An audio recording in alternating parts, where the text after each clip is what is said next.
এরপরে প্রশ্ন হলো, কোনো বাবা তার টাকা পয়সা থাকা অবস্থায় যদি তার কোনো ছেলে মেয়েকে নিজে উৎসাহিত হয়ে টাকা পয়সা দেয়, পক্ষান্তরে অন্য ছেলে মেয়েরা টাকা পয়সার জন্য ভালো জীবনযাপন করতে না পারে, সেক্ষেত্রে বাবাকে কি আল্লাহর দরবারে জবাবদিহি করতে হবে?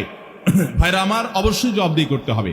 নবী করিম সাল্লাল্লাহু আলাইহি সাল্লাম বলেছেন এক সাহাবীকে, ইত্তাকুল্লাহ ওয়া আদিলু বাইনা আওলাদিকুম, তোমরা আল্লাহকে ভয় করো আর সন্তানদের মধ্যে সমতা বজায় রাখো। আমাদের অনেক বাবা চাচারা আছেন, হয়তো মাহফিলে আজকেও আসছেন, যে আল্লাহ আপনাকে অনেক টাকা পয়সা সম্পদ দিয়েছেন বা যাই দিয়েছেন, আপনি এক ছেলেকে পছন্দ করেন, তার নামে জমি জমা লিখে দেন, বাকিগুলোকে দেন না।